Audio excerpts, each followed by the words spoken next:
네, YTN 라디오 뉴스파이팅 2부 순서로 이어갑니다. 윤석열 대통령 탄핵 심판이 종반전으로 치닫고 있는데요. 민주당에서는 통합과 비명계와 친명계 간 신경전 설전이 이어지고 있습니다. 문재인 전 대통령이 한겨레 신문과 오늘 인터뷰에서 다시 한번 포용과 확장을 강조했고요. 경쟁을 자꾸 분열로 비판하면 밀쳐내는 게 되고 민주당을 협소하게 만드는 것이다라고 했네요. 자, 민주당 박수현 의원 연결해서 들어보겠습니다. 의원님 나와 계시죠? 예, 박수현입니다. 네, 오랜만입니다. 네. 네. 먼저 오늘 문재인 전 대통령이요 퇴임 후 네. 첫 언론 인터뷰를 했네요. 예, 그렇습니다. 예. 오늘 한겨레 신문과 인터뷰를 통해서 네. 우선 윤석열 검찰총장을 발탁한 것이 두고두고 후회가 되었고, 또 특히 이번 계엄 사태와 내란 사태를 지켜보면서 자괴감이 들었다. 그리고 결과적으로 총체적으로 윤석열 정부를 탄생시킨 것에 대해서 국민께 송구하다라는 취지의 네. 언론 인터뷰를 했는데, 예. 저는 비교적 솔직하게 국민께 언젠가 한번 드려야 될 말씀을 솔직하게 잘 하셨다 이렇게 생각을 합니다. 예.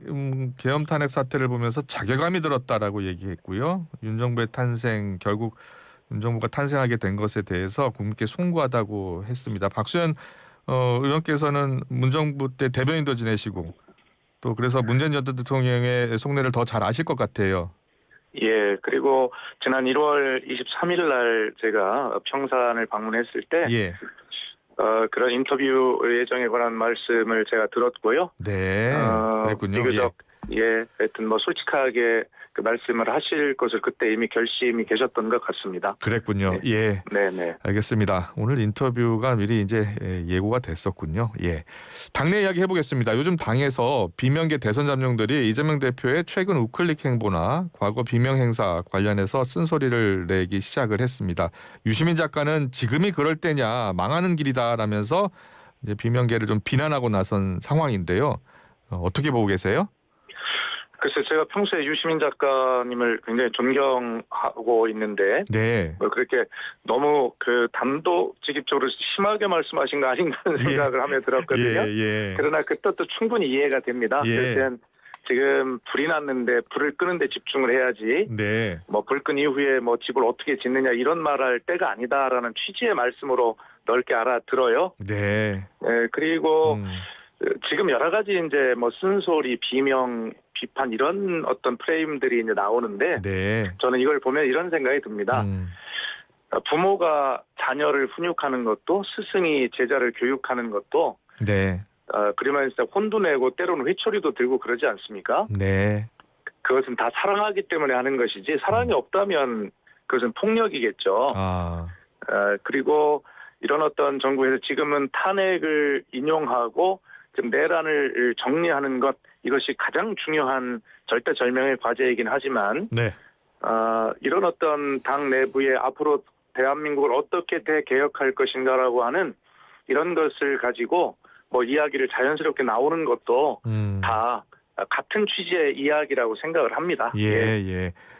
고민정 의원도 나섰던데요. 민주당 내 비판을 허용하지 않은 입틀막 현상이 민주당을 망하게 하고 있다라고 하면서 사실상 불편한 심기를 드러낸 거예요. 그러니까 서로 같은 말을 하는데 네.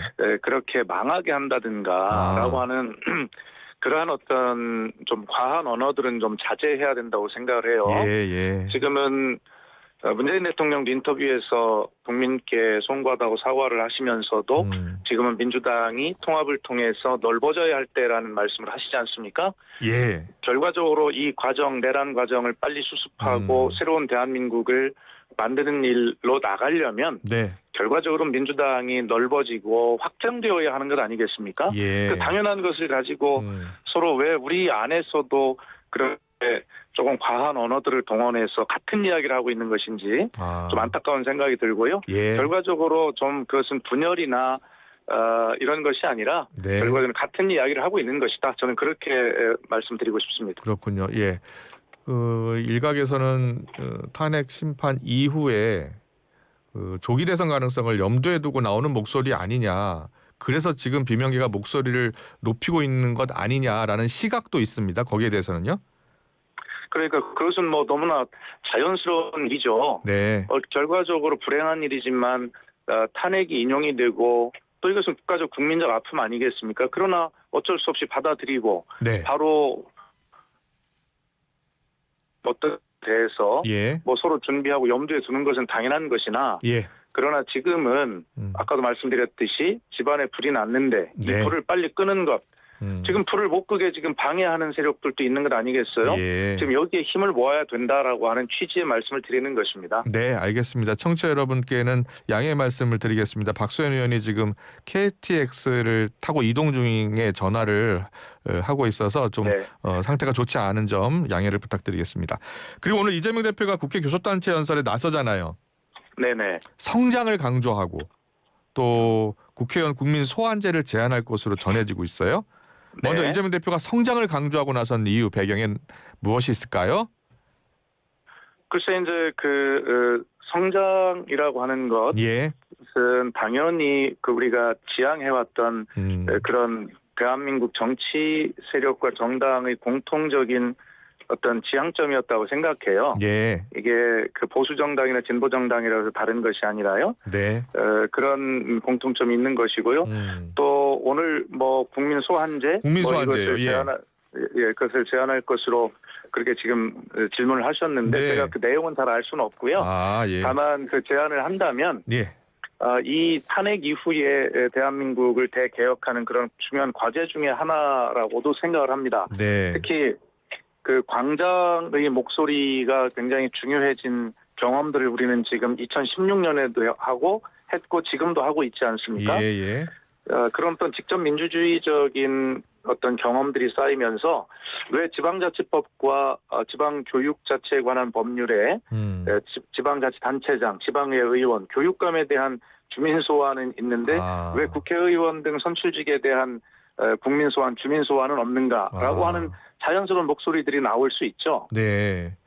그 문제는 이미 2018년에 문재인 대통령도 개헌안을 제출하면서 이 부분을 담았었고요. 그렇군요. 예. 지금까지 논의됐던 많은 그 개헌안들에 네. 이 문제는 중요한 개혁 이슈로 다 포함이 돼 있던 문제니만큼 오늘 이재명 대표가 대표 연설에서 이 문제를 꺼낸다 하더라도 뭐 특별한 의도나 이런 것이 있다기보다는 자연스러운 대개혁의 하나 개혁 이슈 중에 중요한 한 가지 과제다라고 그렇게 생각을 합니다. 그렇군요. 예, 민주당에서는 광장의 민심이 직접 민주주의 확대를 원하고 있고 또 국민들의 의원을 직접 견제하는 수단을 만들어야 한다. 그런 차원이다라는 이야기를 하고 있고요. 또 그런 것도 다 자연스러운 일이죠. 예. 그런데 이제 국민의힘에서는 이 대표를 지지하는 민주당 권리당원의 영향력 확대를 위한 조치 아니냐 또 이렇게도 보더라고요.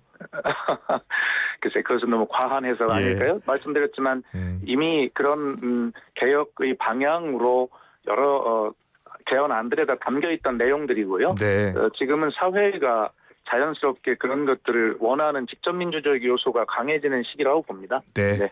알겠습니다. 윤석열 대통령 탄핵 심판 이제 종반전으로 치닫고 있는데요. 네. 국민의힘은요 연일 헌법재판소의 이념적 편향성을 주장하고 있어요. 그리고 재판 일정 밀어붙이고 있다면서 공정성에 문제 제기를 하고 있고요. 어떻게 보고 계세요?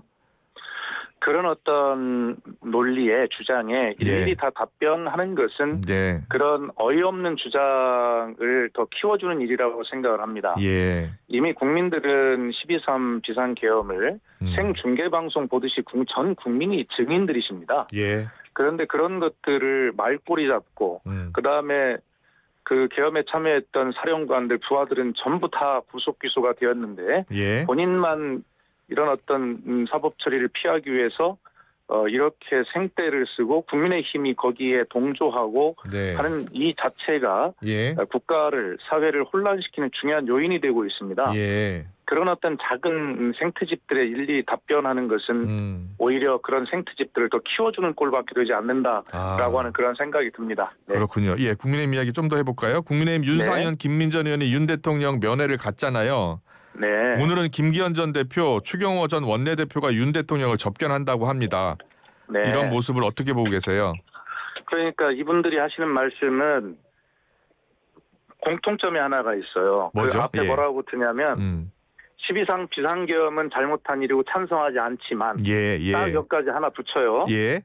그리고 나서 뒤에 온갖 생떼들을 다 씁니다. 심지어는 네. 내란 수괴로 지목이 된 피소추인인 윤석열 대통령을 면회를 가고 예. 또 윤석열 대통령이 그 감옥 안에서 한 말들을 밖에 나와서 언론을 통해서 국민께 퍼뜨리고 예. 또 그런 것들을 지지자들을 결집시키고 심지어는 헌법재판소를 불신하고 또 그 어떤 불안한 분위기들을 만들어내고 있지 않습니까? 예.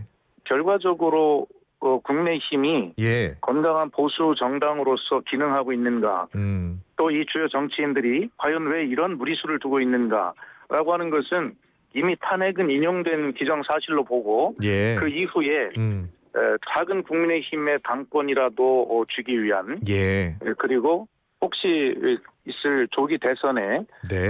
중요한 자기 어떤 지지자들이 지지를 끌어내기 위한 그래서 배는 침몰해도 선장은 하겠다라고 하는 그러한 어떤 그 개인적인 정말 정치적인 욕심들이 결합된 결과가 아닐까 이런 생각을 합니다. 네. 배는 침몰해도 선장은 하겠다라는 속내가 아니냐. 네. 지금 민주당에서는 이 같은 윤 대통령 접견을 극우 선동을 위한 것 아니냐라고 보는 이야기도 있더라고요. 그러니까 좀 전에 제가 답변에도 포함이 되어 있습니다만 오늘 아침 모든 언론의 사설과 칼럼들에도 보면 네. 국민의힘이 점점 극우 정당화되고 있는 것 아닌가 하는 우려들이 정말 실리고 있거든요. 예. 그리고 저도 개인적으로도 이게 큰 걱정입니다. 합리적 보수 정당의 역할이나 이런 것들이 지금 가장 필요할 때인데 그런 것들이 없고 바로 아스팔트 광장의 극우의 목소리와 결합하는 이러한 국민의힘 여당의 모습을 보면서 이 합리적 보수의 소멸과 극우 정당으로 급격하게 이행되는 이런 과정을 보면서 보통 걱정이 아닙니다. 네. 어떻게 보세요? 최근에 그 탄핵 반대 집회요. 부산에서도 크게 열렸고 대구에서 탄핵 반대 집회가 열렸는데 경찰 추산 5만여 명이 참석을 했고요. 국민의힘 의원들도 참석을 했더라고요. 그러니까 이것이 결과적으로 비상계엄이 잘못된 것이고 내란이다. 그다음에 헌법을 파괴한 이런 행위다라고 하는 데 동의한다면 이렇게 하면 안 되죠. 그러나 국민의힘의 국회의원님들을 개인적으로 만나보면 2016, 17에 박근혜 대통령 탄핵 때 이렇게 정쟁화 전략으로 나왔으면 그때 그렇게 쉽게 정권을 넘겨주지 않았을 것이다라고 하는 후회들을 많이 하세요. 그래서 이번에는 윤석열 대통령 탄핵은 탄핵이고 그 이후에 치러질 대선에서 쉽게 정권을 넘겨주지 않겠다라고 하는 그런 어떤 대선 욕심으로 모든 사안들을 물고 늘어지면서 정쟁화를 하고 결과적으로 지지 세력을 결집시키는 그러한 효과들을 지금 거두고 있는 것인데 지금 이것이 결과적으로 3월 중으로 예상되어 있는 탄핵 결정 인용이라고 하는 것이 난 뒤에 도대체 이러한 어떤 행동들을 어떻게 거둬들이려고 하는 것인지 정말 이해가 되지 않습니다. 아마 이 과정을 국민들께서 명확하게 지켜보고 계시고 또 기억하고 계실 것이다 이렇게 생각을 합니다. 네, 알겠습니다. 그리고 오늘 마은혁 재판관 후보자 임명 보류가 국회 권한을 침해했다라는 권한쟁의 심판 두 번째 변론이 이제 재개가 되는데요. 더 잘 아실 것 같은데 정계선 조한창 후보자는 합의를 했고 마 후보자는 온전한 합의가 이루어진 게 아니다라고 이제 최대행 측 또 여당은 주장하고 있잖아요. 하지만 그 직접 보셨을 거 아닙니까? 어떻게 생각하세요? 아니 그러니까 이 문제는 이미 그 당시 국민의힘과 민주당의 원내 지도부 간 합의가 이루어져서 국회의장, 국회에 제출한 공문에 보면 이미 이 3명을 민주당 2명, 국민의힘 1명으로 선출하기로 합의하고 국회의장께 공문까지 보낸 것 아니겠습니까? 대표의원 직인이 지켜있는. 그래서 인사청문회를 구성하기로 합의했고 인사청문위원도 추천을 해서 국회의장에 추천했고 국회의장이 법에 따라서 인사청문회를 구성했고 인사청문회를 거쳤지 않아요? 그런데 그것이 지금 와서 여야 합의가 이루어지지 않았다라고 주장하는 것은 국민의힘은 그렇게 생떼를 쓸 수 있겠으나 그러나 최상목 권한대행이 자기가 뭔데 그것을 판단한다는 말입니까? 그러니까 헌법재판소에서 헌법재판관도 질문하지 않았어요. 지난번 변론 기일에. 그러면서 쓴 용어가 도대체라는 말을 쓰더라고요. 헌법재판관이. 네. 도대체 이것을 누가 판단할 것이며 이게 최상목 권한대행의 판단 권한에 들어있는 것인가? 라고까지 질문을 하더라고요. 예. 그러므로 이것은 최상목 권한대행이 본인의 권한 밖에 있는 일을 네. 함으로써 결과적으로 헌법재판소의 구성에 영향을 미치고 네. 윤석열 탄핵 심판에 영향을 미치려는 그런 어떤 내란 동조 행위다라고 저는 그렇게 보는 것이고 민주당도 그런 입장을 가지고 있습니다. 예. 오늘 결론이 날이라고 생각을 합니다. 네, 알겠습니다. 그 윤 대통령 탄핵 심판 변론 가운데요. 그 국회의원을 끌어내라고 했느냐 안 했느냐 논란에서 그 인원이라는 말 윤 대통령이 네. 이제 안 쓴다라고 했다가 지금은 이제 지시대명사로 쓰지 않는다라고 해명을 했거든요. 그 네. 인원 용어 논란은 어떻게 보세요? 정말 그런 분이 하루라도 대한민국의 대통령 자리에 있었다는 것이 부끄럽습니다. 지금 헌법재판소의 탄핵 심판 과정은 예. 결과적으로 헌법을 위반했느냐, 그다음에 그 중대성이 어느 정도 되느냐를 판단하는 것이지 예. 인원과 의원과 요원과 이런 말꼬리를 갖고 싸우는 것이 아니거든요. 예. 근데 그 피소추인인 윤석열 대통령이 검찰총장으로서 그 사실을 모르겠습니까? 그런데 그렇게 자꾸 하는 것은 뭐냐면 이 헌법재판소의 탄핵 심판 과정을 불신으로 몰고 가서 예. 결과적으로 지지자들을 이 탄핵 심판의 결과에 승복하지 못하도록 하는 그런 그 과정을 지금 조작하고 있다라고 예. 저는 그렇게 생각하고, 그러나 네. 탄핵 심판의 결과에 아무 영향을 미치지 않을 것이며 오히려 그 권위 있는 헌법재판소의 헌법재판관들을 정말 우습게 여기는, 그래서 결과적으로 윤석열 대통령의 탄핵 심판 결과에 하나도 도움이 되지 않는 그런 영향을 미칠 것이다. 저는 그렇게 생각을 합니다. 네. 몇 가지 이슈를 하나 좀 짚어보겠습니다. 반도체 특별법이요. 예. 주 52시간 예외 조항은 일단 빼고 우선 처리하자는 게 민주당의 입장이죠. 그렇습니다. 예. 대체로 저희들이 여러 찬반의 토론도 많이 했고요. 예. 또 실제로 의원들 그 텔레그램 방에서 그런 토론도 활발하게 일어나고 있지만, 예. 여러 가지 입장을 충분하게 이해를 하고 있습니다. 네. 네, 그렇기 때문에 이 문제는 제 생각에는 개인적으로 네. 결과적으로 이 주 52시간 근로기준법을 고쳐서 하지 않고 예. 결과적으로 이 특별법 내에서 어떤 해결 과정을 찾아보는 것으로 방향을 잡는 것이 아닌가. 다만 그 시간이 좀 필요하므로 주 52시간제 이거는 좀 빼고 먼저 논의를 하자 하는 취지 같습니다. 예, 예. 이재명 대표는 지난번 기자회견 때는 좀 주 52시간도 허용할 수 있다, 가능성이 있다라는 취지로 이야기를 해서 변화 가능성을 예측하는 보도가 나왔었는데 지금 단계는 아닙니까? 지금 이제 그런 좀 더 시간이 필요한 것 같은 예. 그러한 상황인 것 같아요. 네. 그러나 어쨌든 전체적으로 제가 개인적으로 드릴 수 있는 말씀은 아닙니다만, 예. 그런 여러 가지 입장들을 충분하게 논의하고 있고 이해하고 있다. 네. 그리고 그런 해결 방법을 찾기 위해서 최선을 다할 것이다라는 취지 정도만 답변을 드리고, 예. 또 앵커의 질문에 네. 사실 민주당이 해야 할 방향도 담겨 있는 질문이었다, 이렇게 답변 드리겠습니다. 네. 짧게 하나 질문 더 드리겠습니다. 정부가 동해심해 유전 탐사 대왕고래 프로젝트에 대해서 1차 시추 결과를 발표했는데 사실상 경제성이 없다는 발표였어요. 네. 그런데 지금 여권에서는 세계 최대 규모 가이아나 광고도 14차례 시도 끝에 성공을 했다. 실망할 필요 네. 없다. 시추 계속해야 한다는 입장이에요. 네. 지금 민주당은 여기서 중단하는 게 맞다고 보는 겁니까? 아니, 이 문제는 네. 근본적으로 석유공사나 어느 정부나 예. 이 석유 탐사를 위해서 계속 지속적으로 다 노력을 하고 있죠. 예. 그런데 이 문제가 된 것은 뭐냐면 예. 산업부도 인정을 했습니다만 정무적 개입이 있어서 어떤 부담이 된 상태에서 발표한 것, 또 대통령이 직접 발표한 것 아닙니까? 예. 대통령이 직접 발표 안 했으면 1차 실패하고 계속 하든 네. 어떻게든 이 문제가 이렇게 문제가 될 리가 없어요. 예. 이미 정치 문제화 됐기 때문에 이런 것입니다. 그리고 지금 계속 시추를 하고 하는 것도 정치 문제화 돼 있으니까 이것이 서로 공방이 있는 것이고 국민의힘이 또 정치 문제화를 하고 있는 것이죠. 예. 그래서 이 문제를 자꾸 정치적 관점으로 보지 말고 예. 근본적으로 해당 부처의 석유 공사에 그냥 돌려주면 되는데 예. 국민의힘이 이 문제를 계속 뭐 지금 얘기하는 논리대로 그렇게 이야기를 하는 것 자체가 결과적으로 정치 쟁점화가 또 되는 일입니다. 네. 안타까운 일입니다. 정치가 아니라 경제적 관점에서 봐야 한다는 말씀이시죠? 그냥 놔두면 될 일인데 자꾸 네. 정치가 개입해서 하니까 이게 커지는 것이죠. 네. 예. 알겠습니다. 오늘 이슈 인터뷰 박수현 의원과 함께했습니다. 오늘 연결해 주셔서 고맙습니다. 감사합니다. 네.